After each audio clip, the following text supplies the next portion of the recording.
on, thanks, Carly. The recording will be available to you all by tomorrow. We plan to send you a link to where the webinar is, and then it'll be available on our AIDS United website by next week. So please be sure you mute yourself, use the chat, and then when we get to the Q&A section, we sure would love to hear your voices and ask you to unmute then to ask us any questions that you might have. All right, so it takes a village to put on a webinar and to manage any of our initiatives at AIDS United. And so I thought we would introduce ourselves. Again, my name is Alicia Downs. I'm a social worker. I use she, her pronouns. And I'm the Director of Federal Programs at AIDS United. And I'll pass it to Marcel. Thank you, Alicia. Hello, everyone. Good morning, good afternoon. My name is Marcel Miranda. My pronouns are she, her, hers. I'm a program manager at AIDS United, and I'm looking forward to really spending time with you all. Carly? Hello, everyone. I'm Carly Gray, Program Associate at AIDS United, and I ditto what Alicia and Marcel said. I'm really excited to be here and start getting into the Melanated Movement Fund opportunity. Excellent. And I would be remiss if I did not invite our colleague Bianca to introduce herself. Thanks, Alicia. Hi, everyone. My name is Bianca Carrillo. I use she, her pronouns. I'm the manager for strategic projects at AIDS United. I oversee the RFP process and the application form that you'll all be using to apply for funding. So happy to answer any of your questions that might come up about that. Now you'll see why it was so important to have Bianca introduce herself, because technology is not my forte, and Bianca is going to be well versed to answer any questions related to uploading a video for the your pre-application or submitting it using Qualtrics. All right, so today's agenda, we want to go over some objectives. Certainly the timeline is going to be important. We want to review sort of what the outcome is for the Melanated Movement Fund and also the pre-application process. At the end, we will have time for question and answers and also our contact information, because we will happily respond to any emailed questions that you have. All right, and so the objectives for today are to learn about the Melanated Movement Fund, understand the pre-application process and the review process along with the timeline. So a little bit about AIDS United. We certainly hold true our mission to end the HIV epidemic in the United States. And we do this through policy and advocacy, grant making, much like what we're doing with the Melanated Movement Fund, and capacity building and technical assistance. Crucially important to the work that we do is ensuring that we have representation of folks in community on our staff, as well as we want to always meaningfully engage with folks living with HIV so that they can guide our work. And with that, I'll pass it to Marcel. Thank you, Alicia. And now I'll provide an overview of the Melanated Movement Fund. Next slide. Us, the AIDS United organization, we are the grantee, which means that we will be overseeing the programming of the Melanated Movement Fund. Now, us, AIDS United, will be responsible for the following, which is to oversee the pre-application and full application process. We will provide technical assistance. We will also oversee the grants management component. And finally, we'll be hosting the Melanated Movement Fund convenings. Next slide. Now we'll discuss the purpose of the Melanated Movement Fund, which is to address the structural and social barriers faced by Black women impacted by HIV by supporting holistic, tailored, and innovative approaches to HIV prevention and care. This initiative will provide multi-year funding to 5 community-based organizations providing HIV services and those that want to expand to the programming to be uniquely tailored to Black women.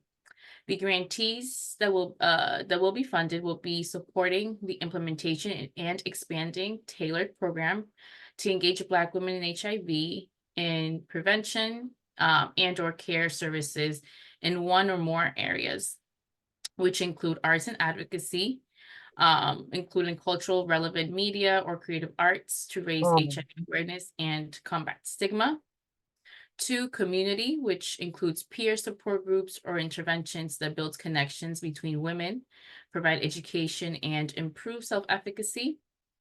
3rd, education, which includes developing and delivering cultural relevant HIV education resources and or educational programming.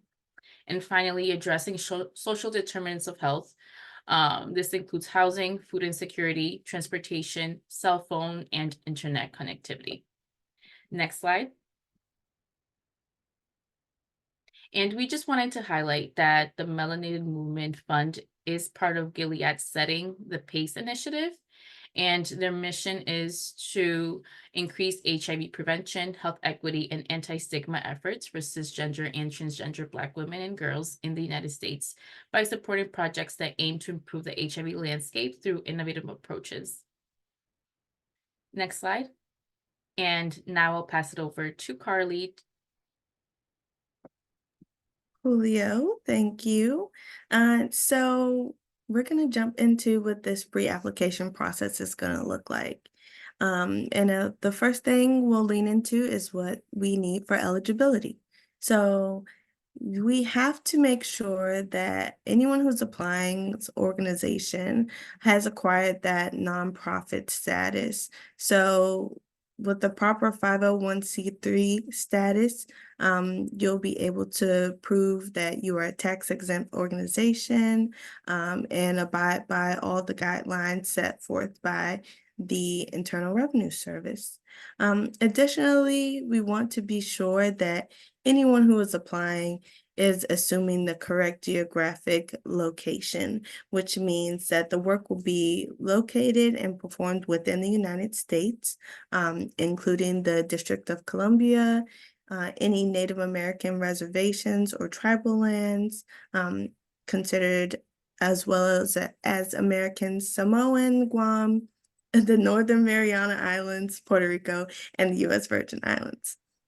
Next, we'll talk about what that financial stability will look like.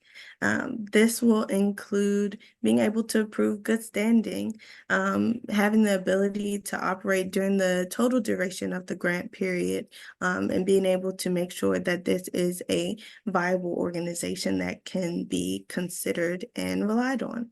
Additionally, we want to talk about equity.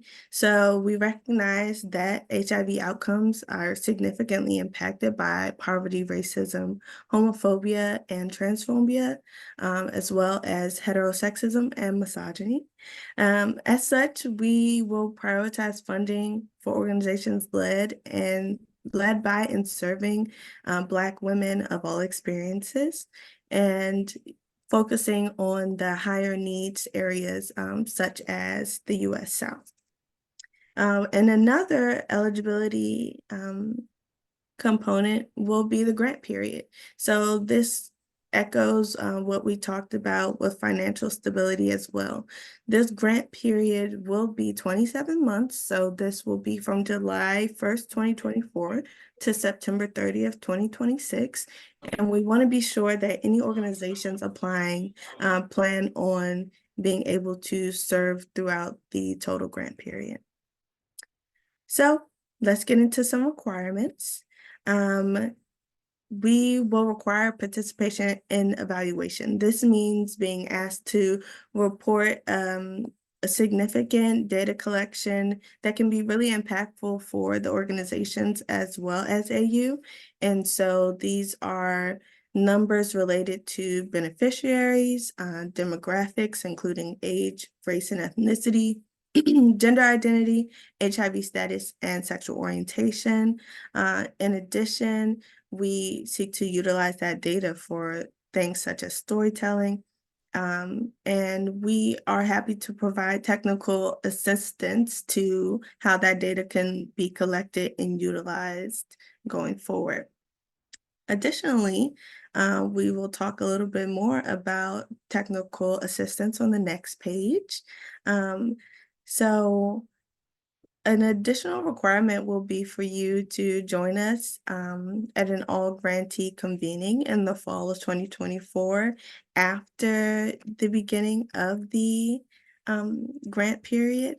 And we will also have quarterly technical assistance calls to make sure that we are all staying in the loop, that we're serving you, and being able to, and that you all are also being accountable for the responsibilities that you've taken on.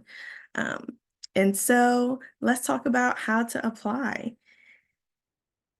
Applicants have two options for how to submit responses online. This includes a written application or pre-recorded application. And so these will all be submitted via AU's online process by 11:59 p.m. Eastern Time on April 4th of 2024. While questions don't have a word limit, applicants should aim for written responses to be no longer than 1 page, single-spaced with a 12-point font. The link to submit online is available in our press release, but we'll also be happy to send it via chat today to make sure that it is available right at the click of a button for anyone who wants to bookmark it. Additionally, you can submit a pre-recorded video.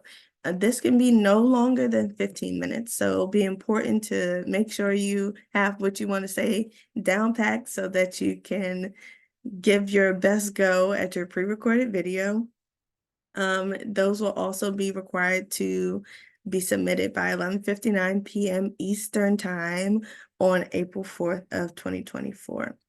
I will emphasize that it is mandatory for you all to submit a pre-application in order to be considered for a full application. So this is the first step in a process to making sure your organization is seen and eligible to make it to the next round of the application process. And so a community-based review committee will evaluate the applications, and the timeline for this process will be outlined in our upcoming slides. I will go ahead and pass it back to myself. Thank you. Thank you so much, Carly. And now I'll begin by reviewing our timeline. Next slide, please. And as you all know, our pre-application opened on March 4th, and today we are hosting our pre-application webinar.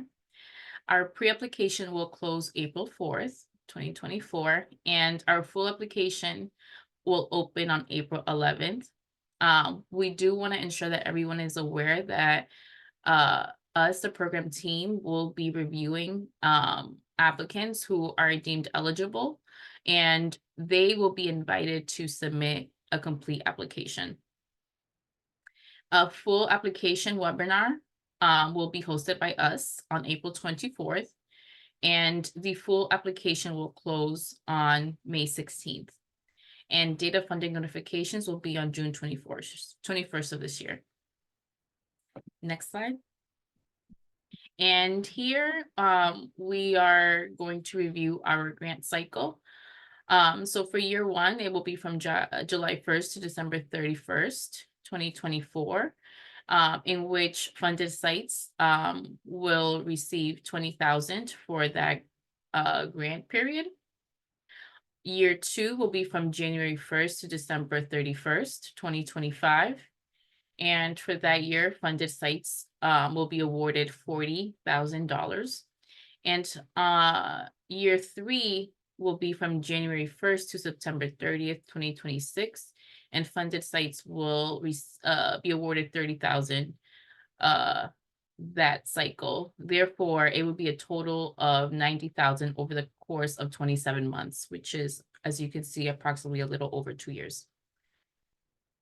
Next slide. And now we are in our Q&A portion of the webinar.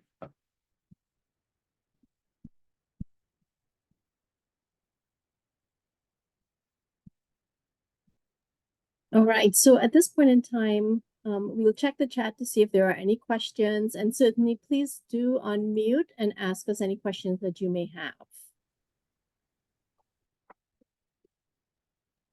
Hi. Was Go that two ahead, of us? Lynette. Okay. So real quick, I just wanted to make sure I was clear. As far as the pre-application, it's either the written or the video, right? Not both. Got Correct. it. Okay. That was my question. So thank you. So it looks like we have 2 questions in the chat.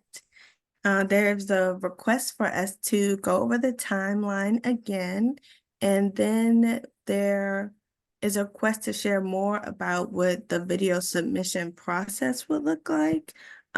So I'll pass it to Masil and then Bianca to answer those 2 questions. Sure. I do want to ask, would it be helpful to showcase the timeline, or just verbalize it will be enough? Looks like they want to see a visual. See a visual? Do you mind sharing it, Alicia? Happy to do that again. Thank you.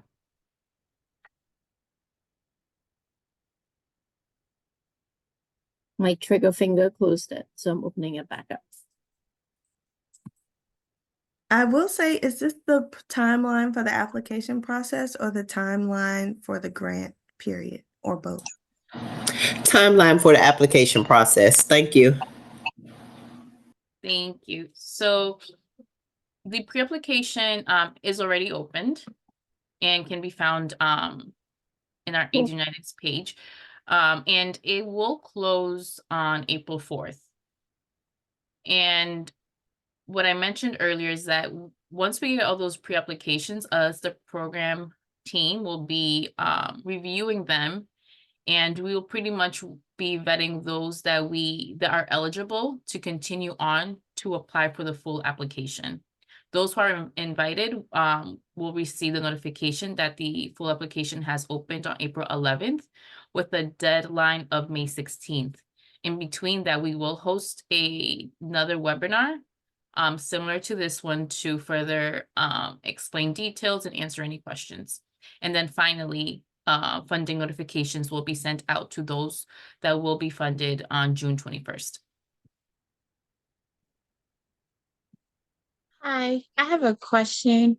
If we were to choose the video submission part of it, is it a guideline of how, like, you want us appearance wise, like how to dress? Like, is it professional attire? Is it in a certain setting? Like, is there any guidelines as far as that? Ariana, that's a really great question. I think you do you. The important thing is the content. Follow the questions that are on, if you were going to be answering it in the survey, those are the questions we want you to respond to as part of the 15-minute video. We at AIDS United really want to ensure that we reduce any barriers to folks applying for funding. And so we want to give the opportunity for people to upload a video instead of the written application. So just do what you feel is you're most comfortable doing.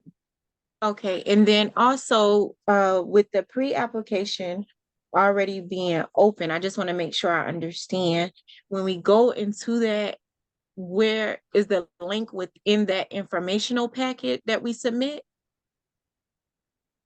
So there is a link where you could either complete the pre-application in a survey or on video. And so then you would be able to upload your video. But Bianca, you were gonna say something? No, Lucy, I think you got it. But yeah, just to reiterate what you just said, because it's super important. Everyone, no matter if you're submitting a video or a written narrative response to your application, everyone has to go through the Qualtrics survey to fill out that pre-application form. And then once you get there, there's going to be a question asking, hey, do you want to submit a written response to these 2 questions? Choose either written or video, and then from there you can go ahead and enter your information. Okay, thank you. And those links are in the chat for easy clicking, just in case the press release has been shuffled around in your inbox. Thanks for that, Carly. Ms. Pritchard? Thank you. On the video as well, like, can we write out our answers to the questions and like read them, or should we memorize the answers, or just to make sure we don't like miss any information that we want to convey? Is it okay to like read it off of our like note cards? Yeah, you know, you do what you need to do to be successful in Okay. doing your recording and uploading the video. Thank you. Of course. Looks like we have another question in the chat. Carlos says, we already have a video regarding our program that was created late last year, but it doesn't follow the structure of the questions asked on the Melanated Movement Fund application. Could we submit the video as well as the written responses to answer the questions asked by Melanated Movement Fund? You know, if you think that both videos will equate 15 minutes, you can. Just know that our primary focus is gonna be on the video that answers the questions for the pre-application. I think they want to write and submit a video. So is that correct, Carlos? You want to do both?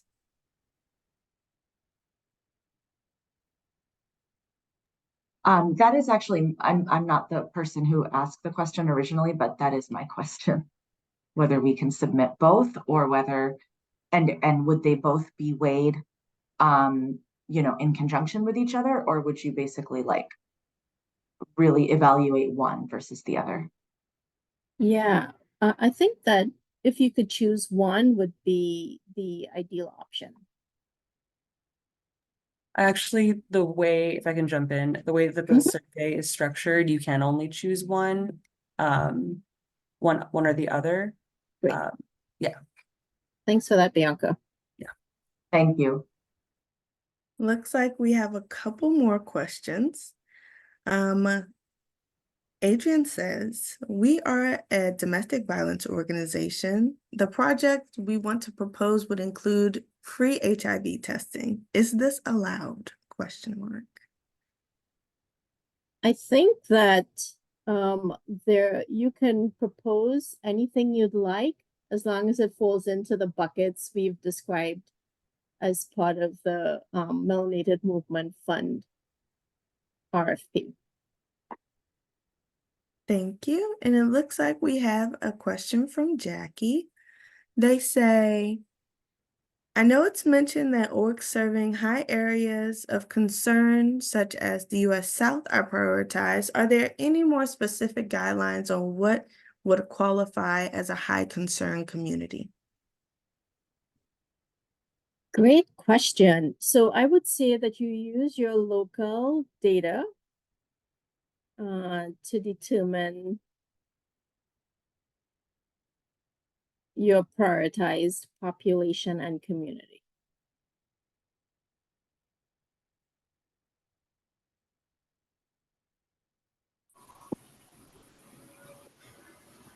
This may seem like a weird question, but I'm very big on this.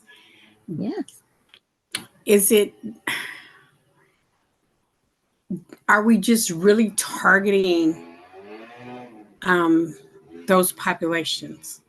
Or could we target, I always feel like we should cover the whole cake, not just part of the cake, if that makes sense.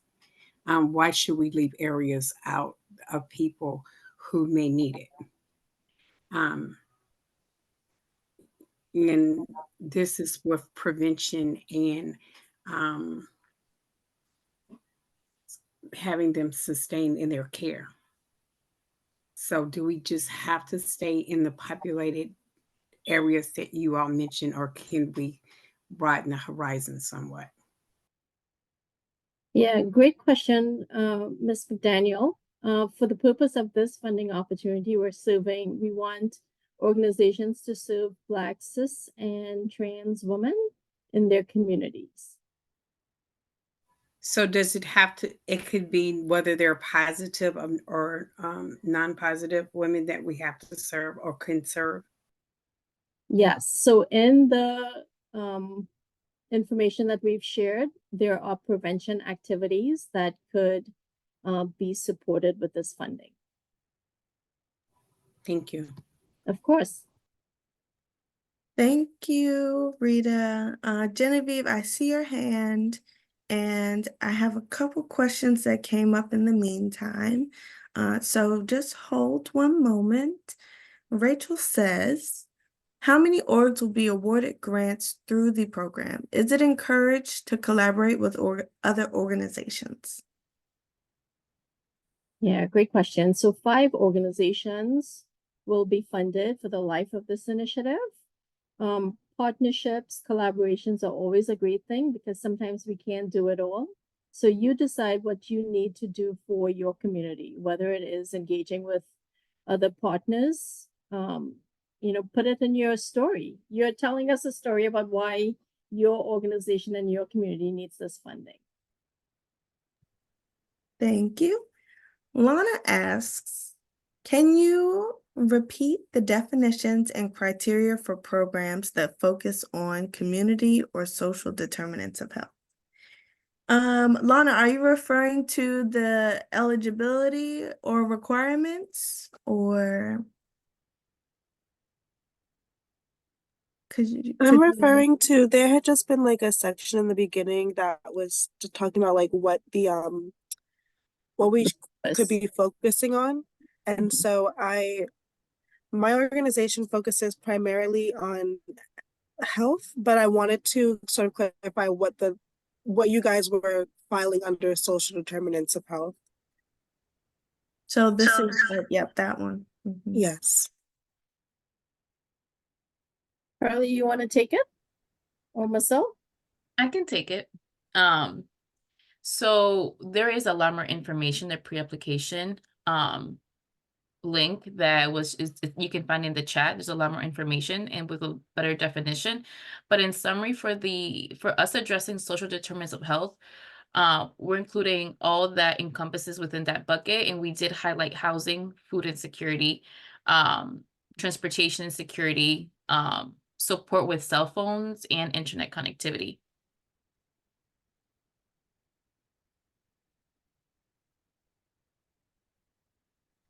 Okay, thank you. And can you go over what falls under community? Sure.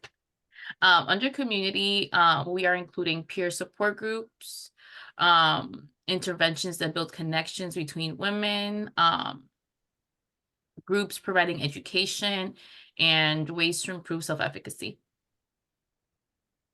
Okay, great. Thank you. Thank you all. Over to you, Genevieve. Thank you. Just had a couple of questions about eligibility. I did see the eligibility criteria that's listed in the pre-application document, but I guess I'm wondering for organizations, especially organizations that are somewhat new within the past 2 to 3 years, I was wondering if you all had any additional criteria, like you must have been doing this work for a certain amount of time. And you must have an operational budget of X amount of dollars. Like, are there any additional, not eligibility, but actually when you're reviewing the applications, if you could give us a little bit of a glimpse into the kind of things that you all look for in the proposals. Thank you. Yeah, great question, Genevieve. So we certainly want to support grassroots organizations, and so we don't have that criteria of needing to be an organization for X number of years and demonstrate, all of these things. The eligibility criteria is in that document that Carly has referenced, and know that once you meet that eligibility criteria, we will move it forward to ensure that you have a nonprofit status, and if you're already an AIDS United grantee, that you have been in good standing and met all of the requirements for AIDS United. Okay. And if you're working with a fiscal sponsor, if we're not yet a 501c3, but have been doing the work for some time, we have a fiscal sponsor. I saw in the eligibility criteria that that's also acceptable. Yes. Just wanted to confirm. All right, thank you. Shadra? Did I say that correctly? It's close enough. It should Should be Kara, I'm used to it. Yes, thank you. So I just wanted to clarify because that was a great question she had, and it helps me a lot. Because I am, like I said, a grassroots organization. We are a grassroots organization. So we don't have that operational budget from the previous year. Like I've been running into that barrier with other applications. So that is not a barrier here. The only reason, if I heard correctly, we would need fiscal sponsorship is if we have yet to obtain our 501c3 status. Is that correct? Yeah, I'm gonna read a bullet that is in the eligibility criteria in the document that Carly shared the link to. It says financial stability. Organizations should be fiscally stable and viable prior to submission of the funding application, meaning organizations should have the financial ability to operate for the duration of the grant period. So if a fiscal sponsor is supporting you and ensuring that you have, all of your funding in place, you're able to provide all of the services you need, you're able to pay your staff like you're, on time, then you would have met that eligibility criteria. Okay. Thank you for Yeah. clarifying. And we have a question from Ariana. With the video submission, does it have to be professionally shot? I can answer that and say, no, it does not have to be a professional shoot.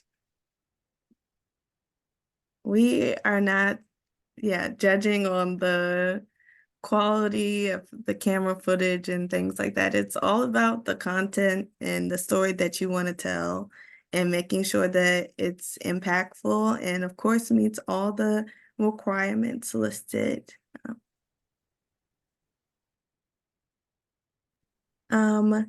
Looks like we have a question in the chat, and then I'll jump to Genevieve.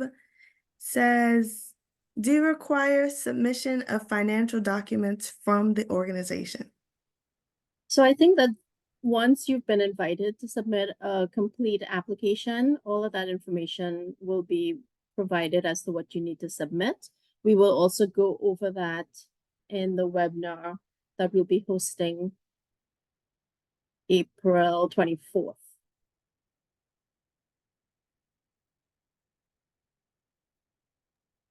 Over to you, Genevieve. Shadera, I don't know if your hand is still raised or it just never went down, but we can go to you after Genevieve. I apologize. It's not raised. Okay, no problem. Okay, my last question. Is there a range of the award amounts for this funding? I didn't see it in the pre-application. Sorry if I missed it. All good. So it's a total of 27 months. The first year of funding is 6 months and it's $20,000. The second year, which is 12 months, is $40,000. And the third year, which is 9 months, is $30,000. For a total of $90,000 over the 27-month period. Great, thank you. Y'all have some real good questions, just saying. And I'm just thinking when we're submitting the budget, do we just submit I know we haven't even gotten to the place where the pre-application have been approved, but just thinking ahead, will the budget be required for the 3-year period or the first 6 or the 3-year period? Okay. Yeah, for the 3-year period, yes. All right, thank you. Ms. McDaniel? Okay, I'm very new to this. I'm like brand new. Hey, I'm like the you baby. are all good. So I want to know, like I said, this will be my very first time applying for this grant. I'm very nervous, but are you all mixing the pot up with choosing people who are you all going on the basis of people that you've awarded grants to before, or are y'all looking to some new hands in this pot? Yeah, that's a really great question, Ms. McDaniel. So whenever there are funding opportunities, it's a new cycle. It's a fresh start at AIDS United. You are submitting applications to win us over and say, yes, this is the site that we want to fund.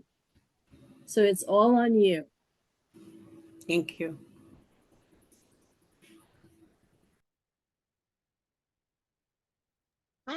I have a quick question. When you were talking about, Miss Alicia, about collaborating and partnerships, have you seen generally, like in the past with other grants, have you seen community-based organizations collaborate with like their local DHEC? Yeah, totally. You know, sometimes Okay. you just can't do it all by yourself, Right, right? right. And I think that was my main concern when it comes to space, because we operate a community-based organization. It's actually a full service food pantry. So but I was just thinking from the confidential standpoint that, you know, with DHEC you have the rooms and stuff. So I was wondering if you could collaborate on that basis. You totally can. Okay.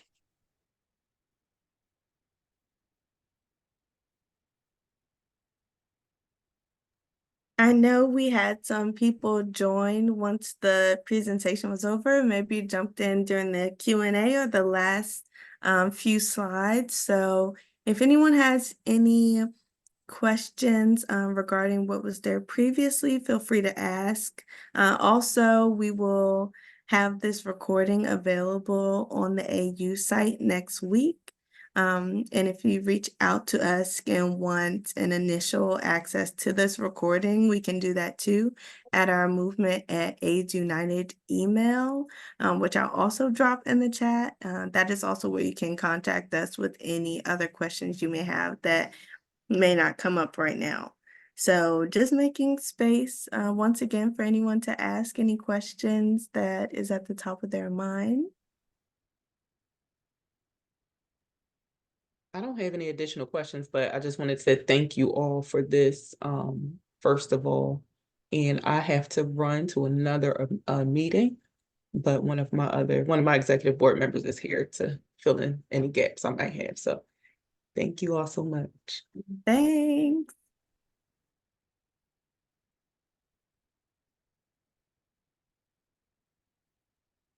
Yeah, absolutely.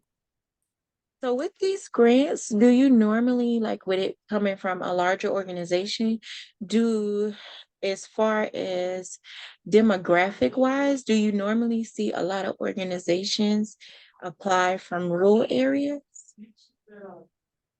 Ariana, you are making a case to fund your organization based on the needs in your community. Okay.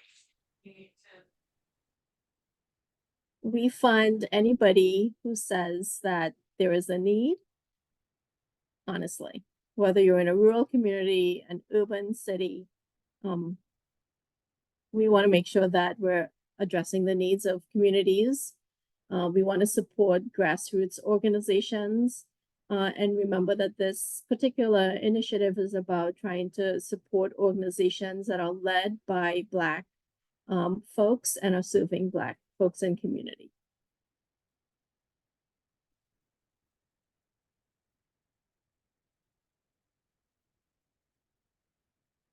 All right, we will give folks a couple more minutes and then we can give you back some time. You know how valuable time is. And as Carly said, we will share the link to the recording and also have it posted hopefully by next Wednesday on our AIDS United website.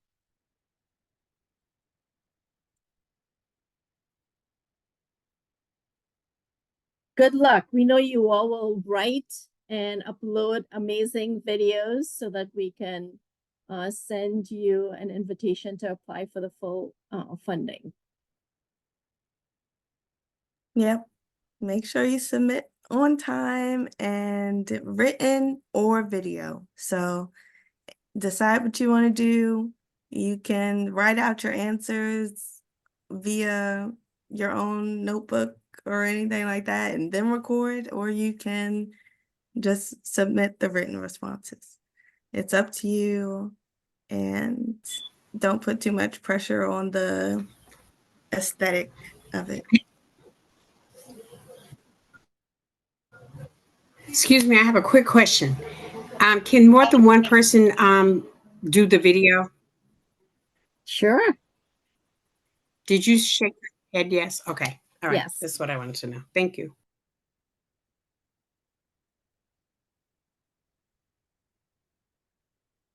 All right. I think this is a wrap. Thank Have you, a great everyone. afternoon and morning, folks. Yes, thanks for coming to join us. Thank you. Bye-bye.